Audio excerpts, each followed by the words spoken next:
Hi everyone, my video today is going to show you the basics of the standard sized Sizzix Big Shot.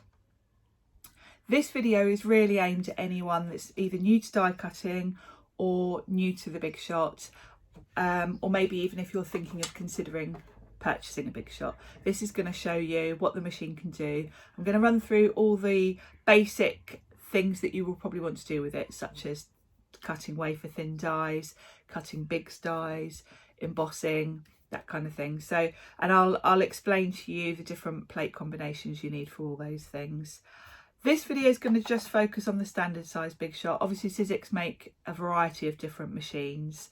I would say the standard size Big Shot is the most essential out of all of them. In my mind, it's the machine that I have sitting on my desk all the time, and it's what I use day to day. I tend to only use my Big Shot Plus if I have a die that needs it, really, you know, some of the really big Bigz dies for making gift bags and things like that.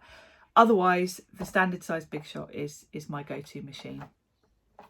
So let's make a start. I'll grab my machine, switch my camera around, and I'll run you through how to do all the basic things that you're going to want to do with it. So let's start right from the beginning. When you get your machine out of the box, the handle will be separate. It's really simple to pop the handle on. You just have to pop the screw and the washer in this hole here, slide it on, and then you use the Allen key you get with the machine to tighten that up.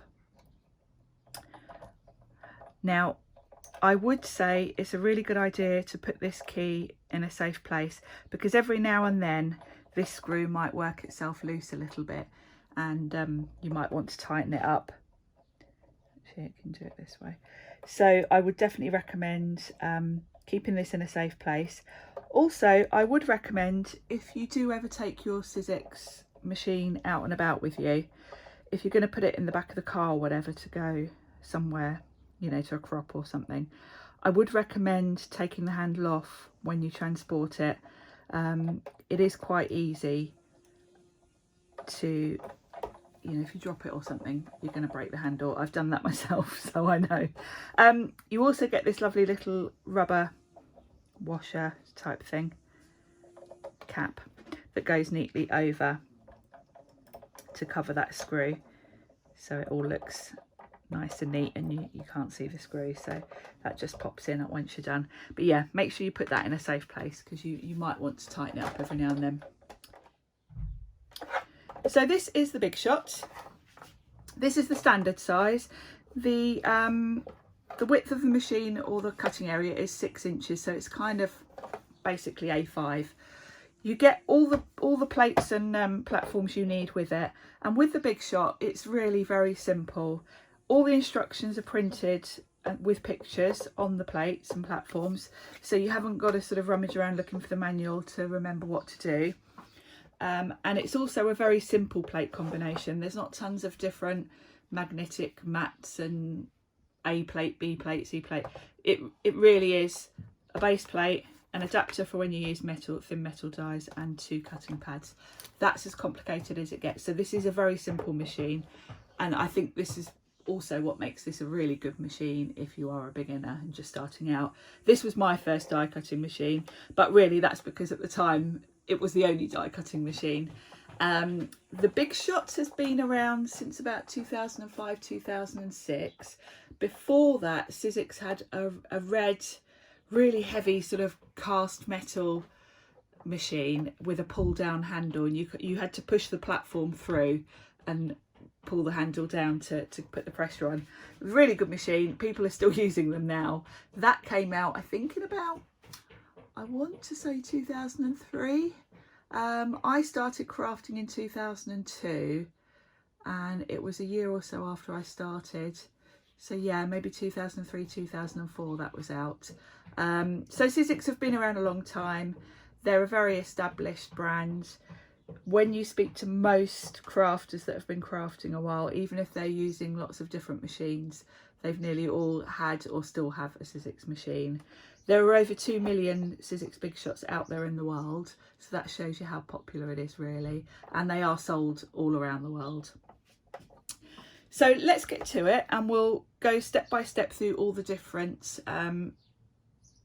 types of dies and the plates you're going to need for those. So we're going to start with the thin metal dies, and for the thin metal dies I'm going to need my standard platform and my thin die adapter. It says on the platform, on the plate, that that's what it's for. You've got a picture of the Thinlits, framelits. Now, one thing I will mention, for the most part, thin metal dies are pretty much the same throughout the different manufacturers, Spellbinders, Tonic, all the different brands. There is one slight exception, and one thing you do need to be aware of. There are some dies that are a totally different thickness to these, and those are usually called mixed media dies. You'll know straight away because they're much thicker than these. It's not recommended to use those with the Big Shot. The companies that make those specifically for their own machines that they're designed to be used for. So they are not a traditional thin metal die. And if you use them with this plate combination, you're very likely to just completely wreck your cutting pads. They're going to bow, and you probably end up with the die embedded in your plate. So you'll know straight away just by looking at them, but just a word of caution. Generally, thin metal dies are much of a muchness, so you have a look at the packaging. And if in doubt, you can always have a look on the Sizzix website. But for the most part, thin metal dies, this is the plate combo you're going to need. So I'm going to pop that in and run it through. Now, before I do that, one thing I will mention is about which way round to put your die. You'll notice on the plate it recommends that you put your die face up, then your card, then your platform cutting pad. It doesn't really matter actually. I like to do it this way around, just so that, because I like to sort of get as many die cuts out of my piece of card. If I'm doing it this way, I can put the die right up to the edge of the card and get as many cuts from that piece of card as I can. However, for whatever reason, if you're using an intricate die, I have no idea why, but it does cut better if it's this way around. So I would say do it whichever way suits you really. But if you've got an intricate die that you're having trouble with for any reason, flip it over and you might find you get a better result. But as I say, I would generally put mine face down because I like to get as many die cuts from a piece of card as possible, and I like to see exactly where on the card I'm placing it. So we'll just pop that out. Now I've got a craft pick here. Most thin metal dies like this have got holes on the back, release holes, that enable you to push the card out. If you're using intricate dies like this one, that's kind of essential really. So just pop all those pieces out, and that's my die cut. So that's thin metal dies and the plate combination you need for those. Next, let's have a look at Bigz dies. Bigz dies, there are a couple of companies that make this type of die. Sizzix are kind of very well known for the Bigz dies, and it's quite, you know, they're quite unique really to Sizzix, but there are a couple of other companies now that have brought out similar things. A Bigz die basically is a steel rule blade die, and the blade is embedded in this black foam. Now the beauty of these, because there's a blade in there and they're thicker, you can cut through much more variety of materials. The rule of thumb is anything you can cut with a sharp pair of scissors, you can cut with a Bigz die. I'm going to use some cardboard. I've got, this is the lid of a cardboard box. But with a Bigz die you can cut through felt materials, so great if you're into soft crafts, quilting, anything like that. You can cut through mount board, mat board, craft metal, leather, cork, all sorts. So when you think of it that way, you've got a lot more possibilities of things you can do with it. I like to cut from cardboard and use them for mixed media type projects for home decor, but having that ability really does give you a lot of scope for doing other things. Another thing to mention is we do have a whole range of dies that make journals. Eileen Hull is the designer who's brought out a whole range. And of course, a journal you want to be quite substantial, so you can cut those from mount board or media board, and you've got a really substantial journal. So that's really useful, and that's a key thing really about the Bigz, that you've got the ability to use these steel rule blade dies. Now I will mention other die cutting machines. If you want to use these Bigz type dies with them, you do need the wider opening, so not all machines have that ability. So if you're watching this because you're thinking about other machines as well, that's one thing to just think about. There are other machines that these will work with as well, but they don't work with all, so it's something to just be aware of. So for the Bigz dies, because that is already quite thick, you don't need your base platform and you don't need your adapter. All you need are your 2 cutting pads, and you just sandwich the Bigz die and whatever material you're cutting, be it cardboard, card, leather, felt, fabric, and then you run it through.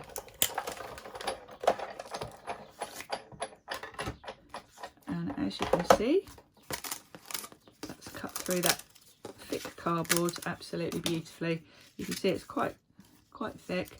What I like to do with these hearts actually is I like to tear off a bit of the front to expose some of that sort of corrugated finish, and I like to distress that with inks and things like that. So really useful dies to have, the Bigz, and they're going to last you forever. This Hearts die, I've probably had this one about 10 years I think.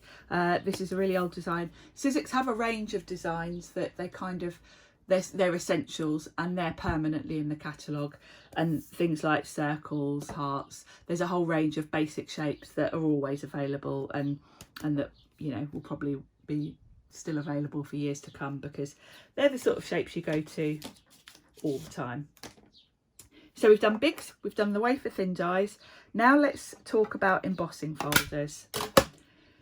There are 2 types of embossing folders available now. The first of all are the standard type embossing folders. These have been around quite a few years now, and they basically have 2 levels, a flat area and a raised area, and that's what gives you the embossed image. They're really versatile. I think they're very underrated because I love to use an embossing folder in the background on my projects. And again, they're something you're going to come back to and use for years. I've got embossing folders again that I've had probably about 10 years, and I'm still using them because I've got some that are really quite basic. I've got some with sort of polka dots and things like that, and I use them all the time. So that's your standard embossing folder. With the Big Shot, it tells you on the platform what you need. You don't need this thin die adapter because this is only for using with thin metal dies, so we can put that to one side. Sizzix embossing folders like this one are called textured impressions. So you can see here you need this platform and then your 2 cutting pads, and you sandwich this in between your 2 cutting pads. So that's it. So we'll run that through and I'll show you what it looks like. So I've got 1 cutting pad on the bottom, then I sandwich a piece of card in the centre, pop that on, and then 1 cutting pad on top, and we run it through.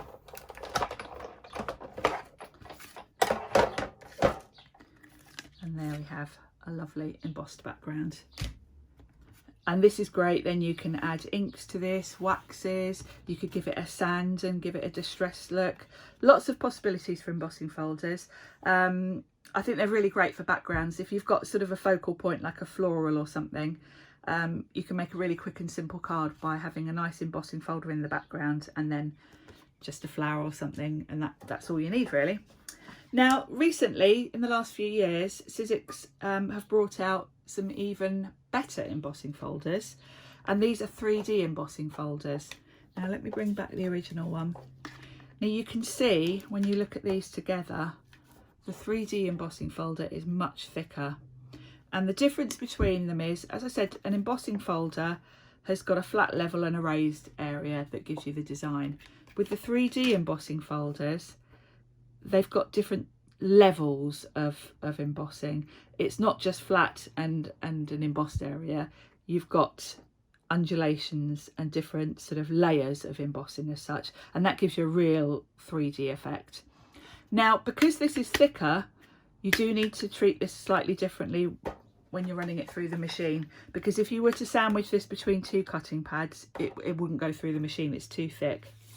So in the same way you would sandwich your card in between.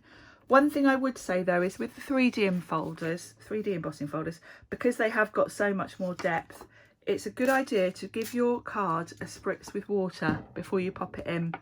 That's going to soften the fibres in the card and make it a little bit more flexible. That's just going to prevent it cracking, because you've got all those depths of embossing that it's going to need to sort of be pushed into. It really helps if you just soften it up a bit with a bit of water. So it does tell you on the plates what you need to do. If we look at this 3D textured impressions, we need this platform, then our embossing folder, and then just 1 cutting pad. So you put this face down on the platform, and then you just grab 1 plate to go on the top. The other thing I would recommend with these 3D folders is run it through 2 or 3 times, because you really are pushing the paper into all those little nooks and crannies, and it helps really. You give it much more of a chance if you run it through a couple of times. And there we go. Now look at that. There really is a lot of depth. You can use it either way round, either the embossed or the debossed. But you can see there with those triangles, you've got sort of 3 or 4 steps of embossing. And these really, really are quite spectacular. I think for a card, you don't have to do much more than just put a sentiment on that and you're done. But these look amazing if you cut them from sort of black card and then put some gilded wax over it, or you can sand them. Lots of different effects you can do with these. So that's the 3D embossing folders. Now I'm going to mention one more thing in case any of you have got these knocking about. Before we had the wafer thin dies, Sizzix had these Sizzlits type dies. They're kind of the same principle as the thin metal dies, but they're still within foam, but they are thin. Oh, sorry. They are thin, so they are designed for just cutting cards, the same as the Thinlits are. It does tell you on the platform. We don't sell these anymore. These are quite old, but you may still have some of these, or you may even be buying some of these secondhand, because they're still really great dies and a lot of people do still use them. So there's another type of these which I don't have any of, which emboss and cut at the same time, and they were called Embosslits. But at the time, when I had my red original Sizzix machine, I did buy quite a lot of these Sizzlits, so I have got a box full of them. So I'll just show you those as well. You basically use for these the same sandwich as you would do for the normal embossing folder. So that's this platform, then your Sizzlits, card, and another cutting pad. So let me just grab a bit of card.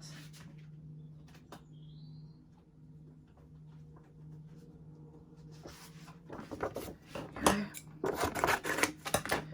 So we'll have one cutting pad on the bottom, then our Sizzlit, and I'll do it face up this time, then our card, and then your other cutting pad, and then you run it through like so, and there's my butterfly. And then you would use a craft pick to poke out all those pieces like so. I won't poke them all out, but as you can see, I think because these are quite an older sort of version, you will find the designs on these probably a bit more simpler than some of the complicated, intricate wafer thin dies we're more used to, just because this is older technology and technology has moved on, and you know, we've developed dies that really can cut intricate shapes. But nonetheless, I've got quite a collection of those, and they are really, really lovely dies. So and it also proves the quality, really, that you know, once you buy these things, you are going to have them for years to come. So it's a good investment, really. Right, so I think I've covered everything now. I hope that's given you a good starting point if you're new to Sizzix and new to the Big Shot. And if you've got any questions, then please message me. I'm always happy to answer questions that you might have when using any of the Sizzix products. So thanks for watching, and hopefully I'll see you soon.